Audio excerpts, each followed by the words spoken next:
Finally, an all-electric minivan. So if you have a big family or a small petting zoo and anything in between, or maybe you just think that the car you're driving right now is too sexy, there's a solution now. An electric minivan from a Mercedes-Benz. It's called EQV. Now, they teased some pictures earlier this year, but now they've unveiled the production version, and people will be able to see it in person at the Frankfurt Auto Show next month. It looks like I will be one of them. I will be traveling to Frankfurt. Still not sure about my dates and the tickets, but it looks like I will be going, so I will report it and see this baby in person.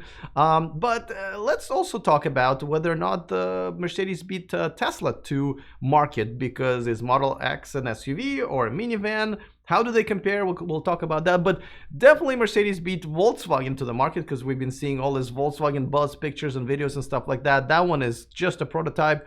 So definitely kudos to Mercedes on this. So let me tell you also about the specs. They're kind of borderline. I like them, but they could be better. So I'll tell you all about it coming up next.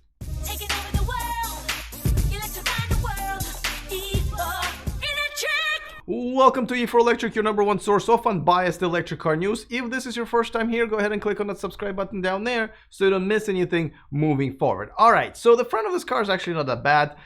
It's the back that's very minivanish, but it's a minivan, so that's fine. Now, I recently did a video where Daimler, the parent company of Mercedes, actually just delivered the two semi-trucks, all electric semi-trucks to their customers, so they kind of beat Tesla there a little bit. Specs are not as good, we know that, but this is another way how Mercedes looks like trying to compete with Tesla, because they've delivered this.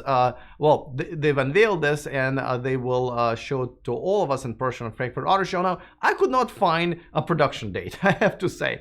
So if you can see the crossover is going to production in the next couple of months, I'm assuming this will go into production in the next year or so. I would be kind of surprised if they will wait until 2021, because, you know, it's already here. Anyway, now let's talk about the specs, which are a little blurry here. Now, one of them is obviously the mileage. They're saying 252 miles, but they're not saying which scale they're using. So I'm just going to go with an assumption that we're talking about probably 200 to 220 mile EPA range. So now the battery is pretty large. It's a 100 kilowatt hour battery, but just like Audi e-tron, they're going to limit it to 90 kilowatt hours. So which is good, because that means you can actually charge the entire battery without compromising the degradation of the battery. So that's good.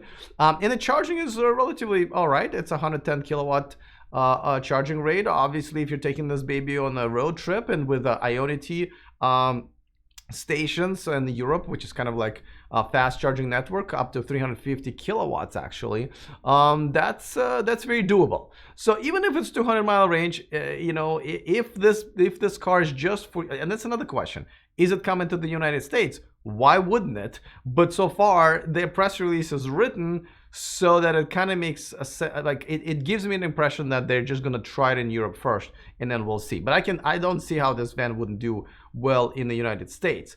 And just like I said, by the way, here's what it looks like inside. Very Mercedes-like. As a matter of fact, it's kind of nice for a van, if you ask me. Well, I mean, if you are buying a Mercedes anything, you should expect relatively nice and well built of an inside. And now here's the thing. There are three configurations. You can have 6, 7, and 8 seats in the van. Here's their press photo to kind of show you what it's going to look like. But I don't think it's the seats that I'm looking at here, because you know, every time I see a lot of press photos from any kind of legacy manufacturer, I'm always like, how many things are wrong with this picture, right? Like, if you're advertising a van, you might want to avoid that. But let's start with the obvious. Who the hell wears a vest, sweater over a t-shirt that's not even tucked in? That is the most outrageous picture. No, but really, and this girl kind of could you have given him a haircut, make him look a little bit less, I don't know, a regular guy who drives a van?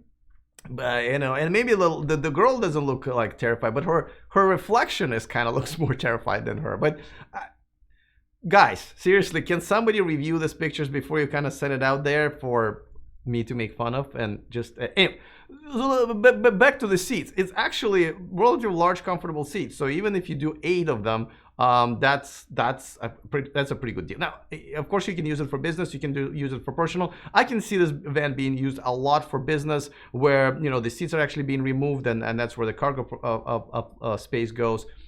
Now, let's talk about how this stacks up against Model X, and should we even be comparing this to Model X? Before that, of course, a quick reminder that this video and this channel is sponsored by Byte, and check out their all-electric SUV called Byte, and an amazing, a huge flat screen monitor, which I absolutely love. No, you can definitely see, and it's not distracting. But over 50,000 of us have already made a reservation. It takes about 30 seconds of your time, mainly because it's free. You don't have to put any down payment. So go to the description of this video to reserve your Byton today. All right. Okay, let me just get rid of this picture here. Let's talk about how this stacks up against the Tesla Model X. And okay, so Model X can seat up to 7 people, but as you know, not as comfortably as a big van is. On the other hand, people do say, well, it's not really an SUV, it's more of a minivan. And there's some truth to it. I say this. If we're talking about maybe like, let's just meet in the middle, six seats. 6 seats, I would say this kind of qualifies for a minivan to compete with the Mercedes minivan. So, but on the other hand, it's just kind of I mean, both of them are luxury, but I just can't, I mean, it's a performance almost minivan, if you will, where the Mercedes ones is more of kind of a cruising, if you will, minivan. Why don't you just tell me in the comment section, because this is something that I'm wondering about. Do you because it's up to us, right? There's really no industry standards, really. I mean, yes, the size is bigger for a Mercedes.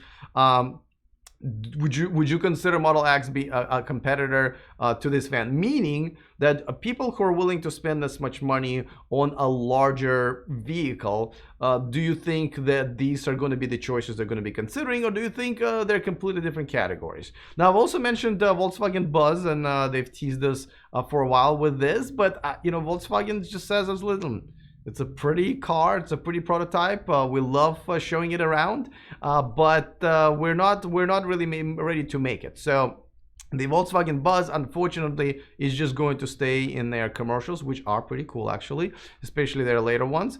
And but Mercedes is once again, getting things done and putting the car in the market. I'm hoping. And it looks like I'm going to have a quick walkthrough appointment with them and see if I can actually check out the car, closer than just what people would be able to do if they're just kind of staring at it through the crowd. But I definitely would like to get an answer in terms of when they think they're going to be in production. I believe it's also going to be made in their factory in Spain. So that's good news. They already know where they're going to be making it. So therefore, they already, made some planning and preparation. So I'm thinking end of the next year, maybe beginning 2021. I could be wrong. But welcome a new type of an electric car to this community. That's what I say. All right. Also, don't forget about our Feed the YouTuber program. Go to patreon.com/E4Electric, only $5 a month, and you get to watch me live. These videos are, I always do them live on Patreon, except for the ones that I do with Eli and Tom, because they're kind of pre-taped, but most of the time you can definitely watch me live. And of course, if you don't have $5 a month to spare, you can still get something besides the Byton reservation. It is our VIP list. It's very easy to sign up. We don't even ask for your name. Just the email address. We'll send you newsletters every Saturday, and it's mainly the bonus stories that they're cool stories that we just can't cover. There's not enough time and space on the YouTube channel or on our website. So go to efoelectric.com/VIP to sign up for that. All right, Model X, minivan, SUV. What do you think about the ones from Mercedes? Let me know in the comment section. Other than that, see you next time, and remember to stay charged.